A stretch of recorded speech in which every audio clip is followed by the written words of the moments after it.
السلام علیکم یا ابا عبداللہ۔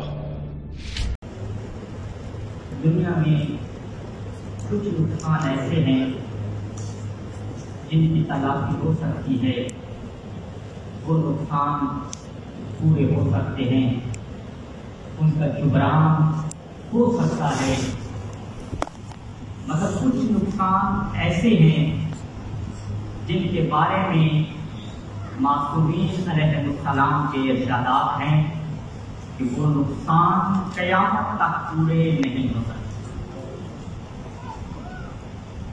وہ نقصان جو پورا نہیں ہو سکتا، ان میں سے ایک عالم کی رحلت ہے۔ ایک عالم جب اس دنیا سے چلا جاتا ہے تو معصومین علیہ السلام کے ارشادات ہیں، عالم کا چلا جانا یہ اتنا بڑا نقصان ہے اسلام کے لیے کہ اس کی تلافی نہیں ہو سکتی۔ میں نے شاہد کے طور پر آپ کی خدمت میں چند فرامین معصومین علیہ السلام کے بیان کرتا ہوں، آپ ایک مرتبہ صلوات پڑھ دیجیے۔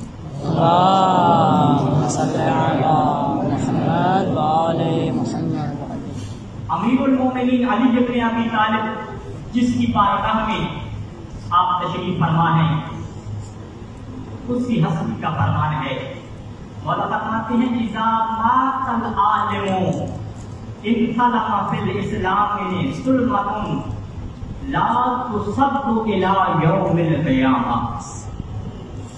کہا جب ایک عالم کی موت ہو جاتی ہے، جب ایک عالم اس دنیا سے چلا جاتا ہے، انخلق فی الاسلام، اسلام میں ایسا شگاف پڑ جاتا ہے، ایسا سوراخ پڑ جاتا ہے، لا تصد الی یوم القیامہ، اس خلا کو جتنا پر کیا جائے، اس سوراخ کو جتنا پر کیا جائے، قیامت تک وہ شگاف پر نہیں ہو سکتا۔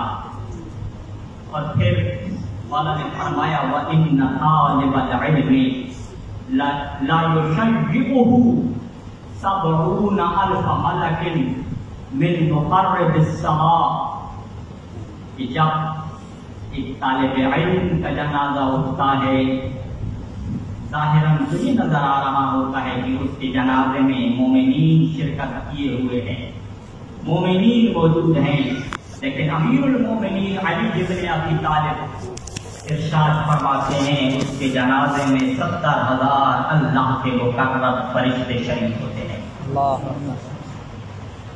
اور پھر پیغمبر اسلام صلی اللہ علیہ وآلہ وسلم نے فرمایا موت العالم ظلمۃ فی الاسلام لا تصد ما اختلف اللیل والنہار۔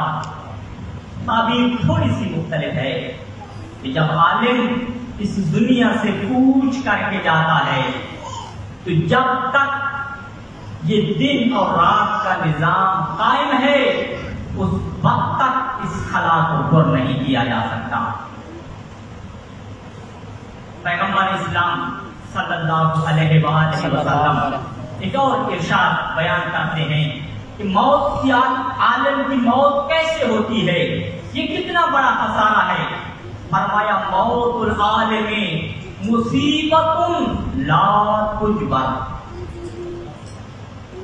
عالم کی موت ایک ایسی مصیبت ہے جس کا جبران نہیں ہو سکتا۔ اور پھر فرمایا وَهُوَ نَجْمٌ تَمْسُن۔ میں نے روایات میں یہ تعبیر بہت کم دیکھی ہے۔ کہا مرنے کے بعد عالم کی حیثیت کیا ہو جاتی ہے؟ فرمایا ہوا نجم تمسن، وہ اس ستارے کی مانند ہو جاتا ہے جس کی روشنی ختم ہو جاتی ہے۔ اتنی عظمت ہے عالم کی کہ پیغمبر اسلام صلی اللہ علیہ وآلہ وسلم مرنے کے بعد بھی ایک عالم کو ستارے سے تعبیر کر رہے ہیں۔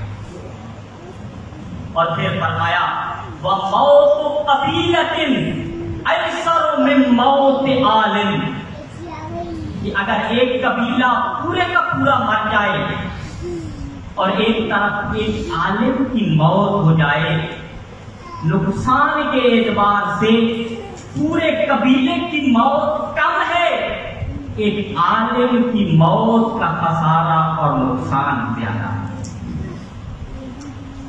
یہ عالم کی موت کے بارے میں معصومین علیہ السلام سے ارشادات والے ہوئے ہیں، اور پھر امیر المومنین علی بن ابی طالب نے نہج البلاغہ میں یہ ارشاد فرمایا یا کمیل ہلک خزان الاموال، جن کے پاس مال کا ذخیرہ ہے، جنہوں نے اموال دولت کو ذخیرہ کیا ہوا ہے، کمیل یہ ہلاک ہو جائیں گے، وہم احیاء، اگرچہ یہ زندہ ہی کیوں نہ ہو، یہ ہلاکت کے دہانے پہ ہیں، والعلماء باقون ما باقی الدہر، کمیل علماء باقی رہیں گے جب تک زمانہ باقی ہے۔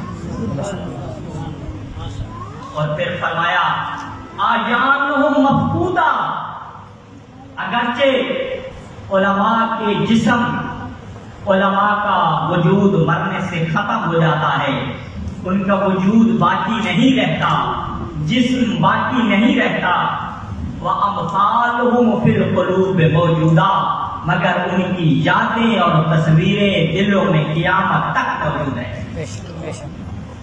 اور ایسے ہی ہے، آپ کو ہو گئے نجف اشرف میں بیٹھے ہیں ہمارے وہ علماء جن کو کئی سال ہو گئے ہیں اس دنیا سے چلے گئے ہیں، ان کی یادیں آج بھی آپ کے اور میرے دل میں موجود ہیں۔ امیر المومنین نے اسی نقطے کو بیان فرمایا کہ اگرچہ عالم اس دنیا سے چلا بھی جائے تو وہ عالم زندہ رہتا ہے۔ سب بات پڑھ لیجیے محمد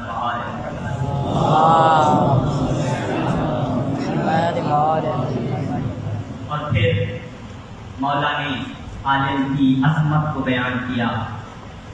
ممکن ہے ایک عالم کی عظمت دنیا والے نہ پہچانے، دنیا والے اس عظمت کو اہمیت نہ دیں، مگر جب قیامت کا دن ہوگا تو ایک عالم کی عظمت کو خداوند متعال قیامت کے دن اپنی مخلوق پہ آشکار کرے۔ کون سی عظمت؟ پیغمبر اسلام صلی اللہ علیہ وآلہ وسلم ارشاد فرماتے ہیں، سب پڑھ دیجیے محمد اللهم صل على محمد وآل محمد۔ فرمایا اذا کان یوم القیامت بعث اللہ عز وجل العالم والعابد، جب قیامت کا دن ہوگا اللہ تعالیٰ عالم کو بھی مبعوث کرے گا، عابد کو بھی مبعوث کرے گا۔ وَإِذَا وَقَعَ بَيْنَ يَدَيِ اللَّهِ، جب عالم اور عابد دونوں اللہ کی بارگاہ میں کھڑے ہوں گے، قِيلَ لِلْعَابِدِ انطلق إِلَى الْجَنَّةِ، اے عابد چلو جنت کی طرف چلے جاؤ، تمہارا ٹھکانہ، تمہارا ماوا، تمہارا مسکن جنت ہے۔ مگر عالم کو کیا کہا جائے گا؟ وقیل للعالم کف، اے عالم، اے یتیمان آل محمد کی پرورش کرنے والے، تم ٹھہر جاؤ۔ یا اللہ کیوں ٹھہروں؟ آواز قدرت آئے گی، قف تشفع للناس، اے عالم تو رک جا، تو نے باقی لوگوں کی شفاعت کرنی ہے۔ سبحان اللہ سبحان اللہ۔ یہ عالم کی عظمت قیامت کے دن آشکار ہوگی۔ اور پھر امیر المومنین علی بن ابی طالب علیہ السلام نے فرمایا العالم حی وان کان میتا، عالم زندہ ہوتا ہے اگرچہ مر جائے، الجاہل میت وان کان حیا، اور جاہل مردہ ہوتا ہے اگرچہ وہ ظاہرا لباس حیات میں ملبوس ہو۔ سامعین محترم، جس ہمارے عزیز کا انتقال ہوا ہے، شہادت ہوئی ہے، کیونکہ ایام محرم بھی آ چکے ہیں، میں نے 14 سالہ میں جو میری ان سے رفاقت رہی، میرے دوسرے احباب کی رفاقت رہی، 14 سال کے عرصے میں جو میں نے ان میں بارز اور نمایاں خوبی دیکھی، وہ امام حسین علیہ السلام کی خدمت تھی۔ بہت خلوص کے ساتھ، بہت لگن کے ساتھ، اخلاص کے ساتھ امام حسین علیہ السلام کی خدمت کیا کرتے تھے۔ خصوصاً ایام محرم میں کبھی ایسا نہیں ہوا وہ جہاں بھی موجود ہوں اور انہوں نے مصائب امام حسین علیہ السلام پڑھ کے آل محمد کی خدمت نہ کی ہو۔ سامعین محترم، میرے اس نقطے کو اپنے دل میں جگہ دینا، امام حسین علیہ السلام کی خدمت کا ایک بہت بڑا اثر ہے، اور خصوصاً طلاب علم پہ بہت بڑا اثر مرتب ہوتا ہے۔ آپ نے نام سنا ہوا ہے، اپنے زمانے کی بہت بڑی مرجعیت علماء پہ فائز آیت اللہ عظمہ سید مرعشی نجفی قدس سرہ، وہ فرمایا کرتے تھے، وہ فرماتے تھے اذا اردت التوفیق فی حیاتک العلمیہ والعملیہ، کہ اے طلاب، اگر آپ اپنی علمی اور عملی زندگی میں اللہ سے توفیق کے طلبگار ہو تو پھر 3 کام کر لینا، اللہ تمہارا دامن توفیق سے بھر دینا۔ کون سی؟ کہنے والے کون ہیں؟ اپنے زمانے کے بہت بڑے فقیہ، خدا ان کے درجات بلند فرمائے، ان کے درجات کی بلندی کے لیے صلوات پڑھ دیجیے۔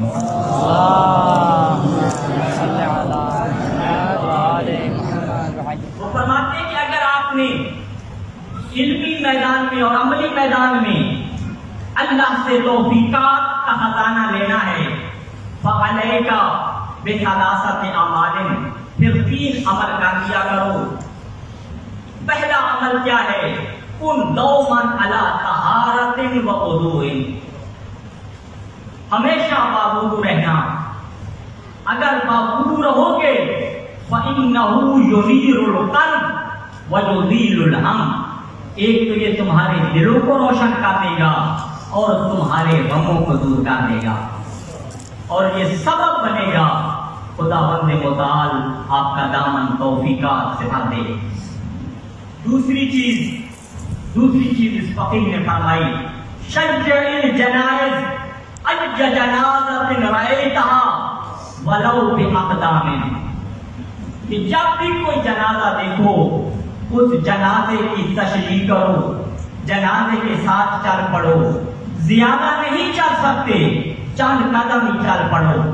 تم چند قدم جنازے کے ساتھ چلو گے، اللہ تعالیٰ تمہارا دامن توفیقات سے بھر دے گا۔ اور تیسری چیز جو اس فقیہ نے بیان کی توفیقات کے لیے، فرمایا بشارک فی قضیۃ الحسین بحج نحو من المشارکہ، کہا امام حسین علیہ السلام کی نوکری کرو جس طریقے سے تم نوکری کر سکتے۔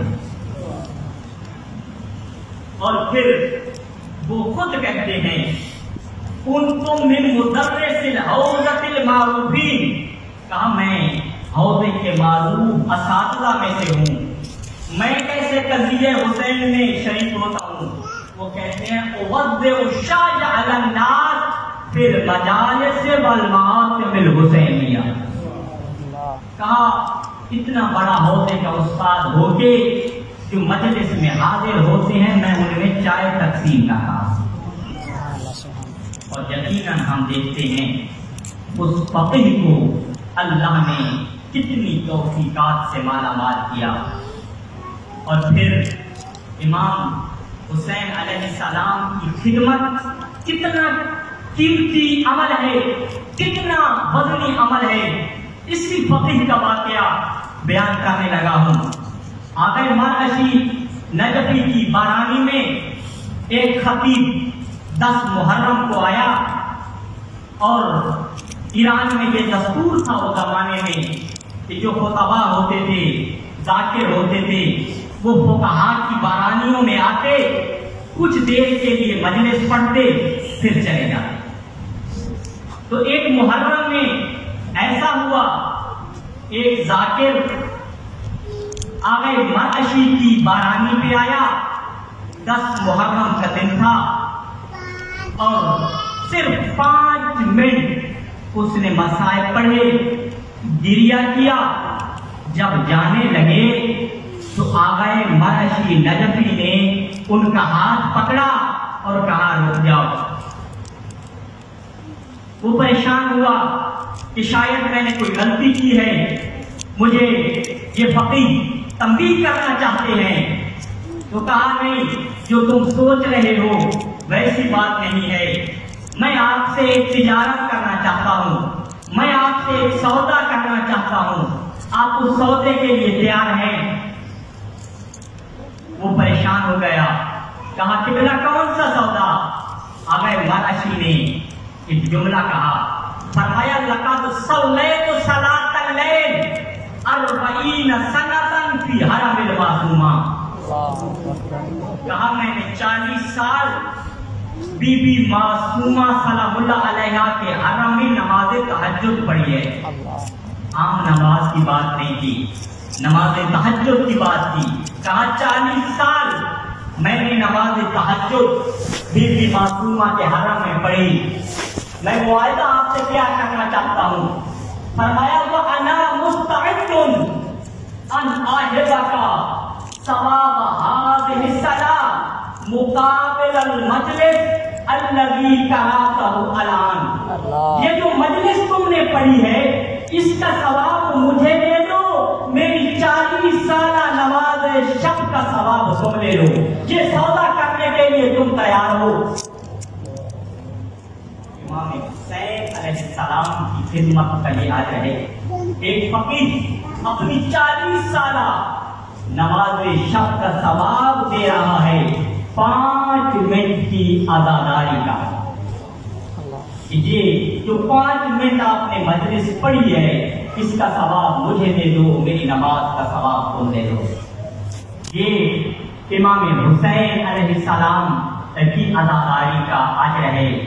اور اس سید، اس ہمارے برادر عزیز نے بہت عرصہ جب سے وہ مدرسہ میں داخل ہوئے امام حسین علیہ السلام کی خدمت کی.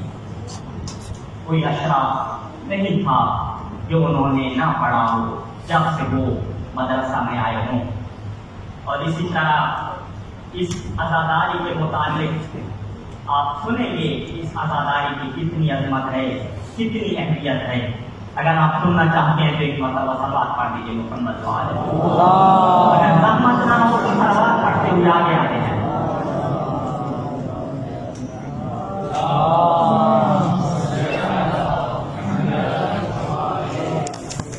سلامت رہیں، آباد رہیں. نیا حکم کہتا نہیں لیکن نیچے سے چونکہ بانیان مجلس یہ کہہ رہے ہیں تو آپ اس کو رحمت سمجھتے ہوئے آگے تشریف لے آئیں گے. ایک مرتبہ پھر بھی صلوات پڑھ دیجیے.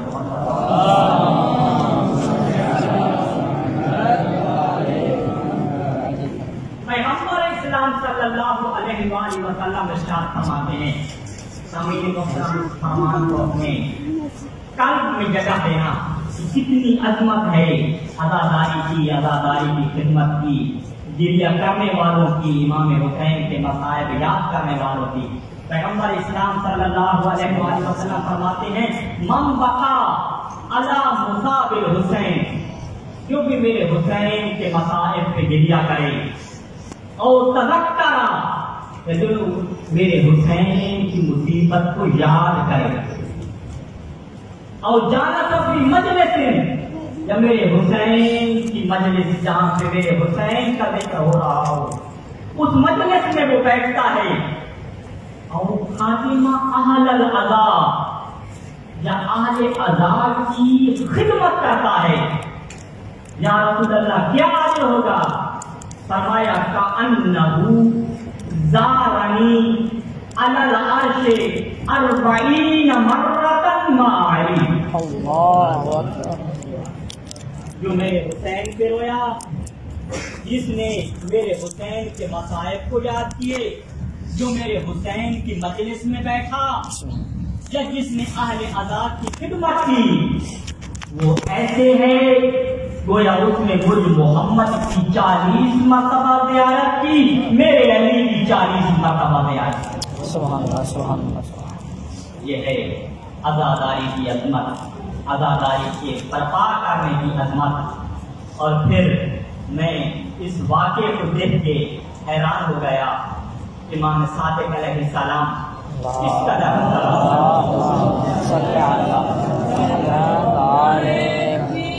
اللہ اکبر.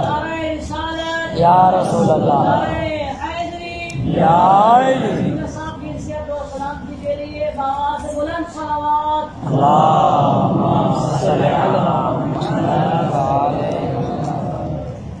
امام صادق علیہ السلام تشریف فرما ہے. ارد گرد مولا کے شاگرد بیٹھے ہیں. مولا اپنے علم کی کرنیں اپنے شاگردوں تک پہنچا رہے ہیں. اچانک امام علیہ السلام کا ایک شاگرد آیا. وہ دیہاتی تھا، شہر سے اس کا تعلق نہیں تھا. اس کے ساتھ ایک آدمی موجود تھا. یوں ہی یہ دونوں امام صادق علیہ السلام کی بارگاہ میں آئے. امام علیہ السلام نے اپنے شاگرد سے پوچھا کہ یہ کون ہے جو آپ کے ساتھ آیا ہے؟ کہا مولا اس کا تعلق میرے علاقے سے ہے. مولا نے فرمایا کہ کیا کرتا ہے؟ کہا مولا کسان ہے، زمیندار ہے، کھیتوں پہ اپنی زندگی کا گزر بسر کرتا ہے. مولا نے فرمایا الدیہ عمل آخر، یہ کوئی اور کام بھی کرتا ہے؟ کہا نہیں مولا کوئی اور کام نہیں کرتا. یہ شاگرد تھا، وہ اپنے زمانے کی حجت تھی، سب چیزوں کو جانتی تھی. امام علیہ السلام اس کے اعمال نامے کی تفصیل کو دیکھ چکے تھے. مولا نے فرمایا میں پھر پوچھ رہا ہوں کوئی اور کام بھی کرتا ہے؟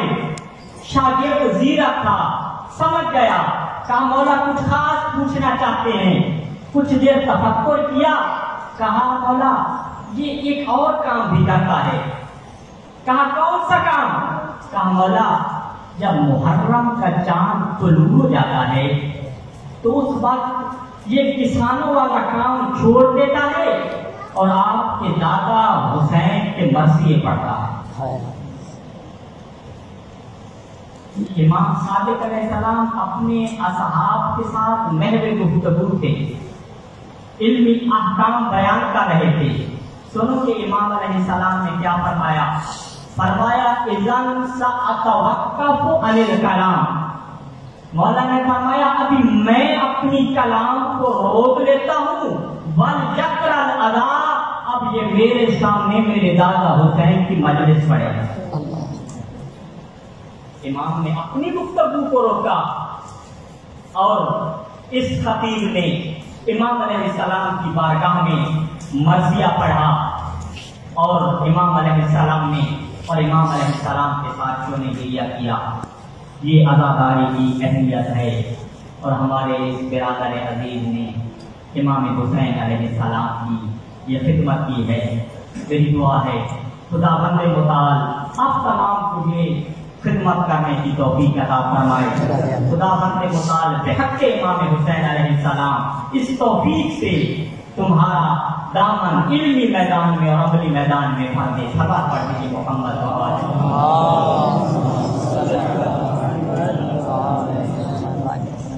جو دوسری خصوصیت میں نے سید عزیز میں دیکھی، کبھی بھی اگر دوستوں میں لڑائی جھگڑا ہو جاتا تو ہمیشہ اس بات پہ تاکید کیا کرتے تھے کہا چھوڑو آپ وہ درگزر سے کام لیا کرو، چھوٹی سی تو زندگی ہے، اس چھوٹی سی زندگی میں لڑائی کا کیا فائدہ۔ یہ بات میں نے کئی دفعہ ان کی زبانی سنی، وہ یہ کہتے اور ہمیشہ حق و درگزر پر تاکید کیا کرتے تھے۔ تیسری صفت حقیقی طالب علم تھے، مطالعے کا، پڑھنے کا، پڑھانے کا انہیں بہت شوق تھا۔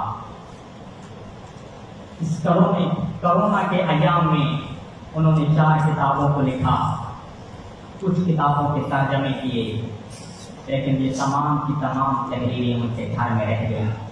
کچھ خاص احباب کو پتا تھا کہ وہ کتابیں لکھ رہے ہیں یا ترجمہ کر رہے ہیں، اور علمی حیثیت اتنی، ایک دفعہ یہ انہوں نے اظہار کیا ابھی محرم میں پاکستان جانے سے پہلے، کہا مجھے آغا ایروانی خدا ان کی حفاظت فرمائے، ان کے بحث خارج میں جاتے تھے، تو ایک دفعہ آغا ایروانی سے ملنے گئے، کسی موضوع پہ بحث کرنا چاہ رہے تھے، بحث کی تو آغا ایروانی کے یہ جملے ہیں، کہا میں تجھ میں مرجعیت کی صفات دیکھ رہا ہوں، بیٹا محنت کرو اور مرجع بن جاؤ۔ یہ علمی لحاظ سے سید کی شخصیت تھی۔ اور اگر میں خدمت خلق پہ آؤں تو جب یہ سیلاب آیا، ایک دفعہ میں اعلیٰ سید اور چند احباب اور بیٹھے تھے، تذکرہ ہوا، ایک جملہ ان کی زبان سے یہ نکل گیا اور پھر کبھی میں نے تکرارا ان سے نہیں سنا، ایک ہی دفعہ اظہار ہوا، سیلاب کے دنوں میں 50 لاکھ کی ڈونیشن کی شیعہ فقراء کو رہا اور ہمیشہ سادہ زندگی گزاری، اور اس کا دوسری مرتبہ ہم سے بھی اظہار نہیں کیا کہ ان دنوں میں انہوں نے خدمت خلق کیا کی، اور پیغمبر اسلام صلی اللہ علیہ وآلہ وسلم کے فرمان کے مصداق ہو گئے، الخلق عیال اللہ فاحب الخلق الی اللہ من نفع عیال اللہ۔ کہ یہ پوری مخلوق اللہ کا عیال ہے، اور اللہ کے ہاں سب سے زیادہ محبوب وہ ہے جو اس کی مخلوق کے لیے سب سے زیادہ نفع مند ہے۔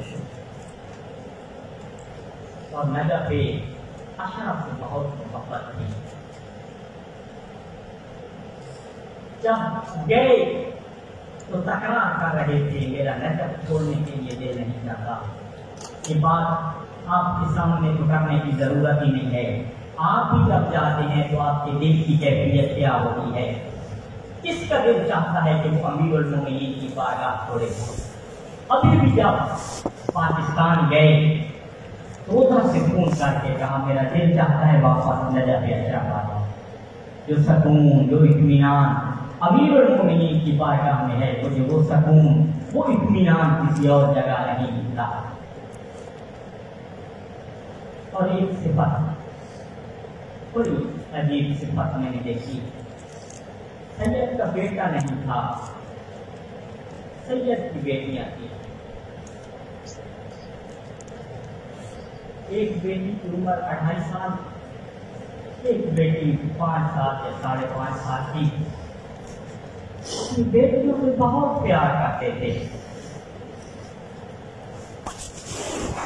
اور جب اس دفعہ جانے لگے تو کہا میری جو بڑی بیٹی ہے مجھے گلے لگا کے بار بار کہتی ہے بابا اس دفعہ نہ جاؤ۔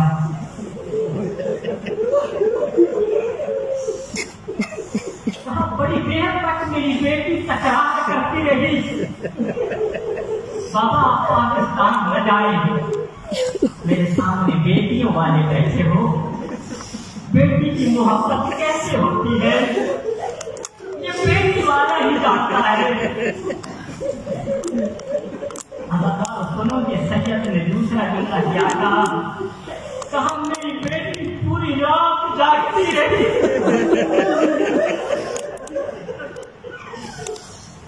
بیٹی یہی کہتی تھی بابا اس دفعہ تم پاکستان نہ جاؤ۔